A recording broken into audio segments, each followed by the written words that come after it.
Free fire நம்ம கிட்ட இருந்து கொள்ளையடிக்கிற மெத்தடே இந்த டைமண்டை வச்சுதான். அந்த டைமண்டை வச்சு தான் நம்ம எல்லா காசையும் புடுங்கிட்டு இருக்கானுங்க. பட் அப்படிப்பட்ட டைமண்டே ஃப்ரீ ஃபயர் வந்து ஃப்ரீயா கொடுத்தான் ஒரு 3 விதமா. அது என்னென்ன அப்படின்னு வீடியோல பார்த்தலாம் வாங்க.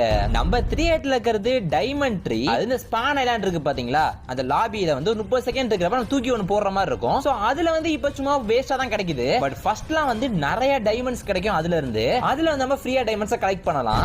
நம்பர் 28ல இருக்கிறது ஆட் பார்த்தா டைமண்ட் அப்படிங்கிறது. நிறைய பேருக்கு இந்த பிங்க் டைமண்ட் மட்டும் தான் தெரிஞ்சிருக்கும். சோ அதுவுமே ஆட் பார்த்தா கலெக்ட் பண்றது. பட் இந்த பிங்க் டைமண்ட்க்கு முன்னாடியே வந்து நம்ம ஒரிஜினல் டைமண்டுமே வந்து ஆட் பார்த்தா தர மாதிரி தான் வச்சிருந்தான் ஃப்ரீ ஃபயர். நம்பர் 1ல இருக்கிறது ரீசன்ட்டா வந்த ஸ்குவிட் கேமோட கொலாபரேஷன்ல இந்தியால இருக்கிற நிறைய மால்ல வந்து அந்த வெப் சீரிஸ்ல வர ஒரு கேமை விளையாண்டு யார் ஜெயிக்கிறாங்களோ அவங்களுக்கு வந்து 4.56 மில்லியன் டைமண்ட் தரேன்னு சொல்லியிருந்தாங்க. 4.56 மில்லியன் டைமண்ட் அப்படின்னா கிட்டத்தட்ட 45,60,000 டைமண்டுங்க. பட் அதை வந்து ஒரு பையன் வந்து அடிச்சு ஜெயிச்சான். அவனோட ஐடிக்கு அவ்வளவு டைமண்ட் சாப் ஆயிருச்சு. அப்படியே இந்த வீடியோ உங்க ஃப்ரீ ஃபயர் ஃப்ரெண்டுக்கு ஷேர் பண்ணிவிட்டு ஃபாலோ பண்ணாதவங்க ஃபாலோ பண்ணிட்டு சப்ஸ்கிரைப் பண்ணா சப்ஸ்கிரைப் பண்ணிக்கோங்க.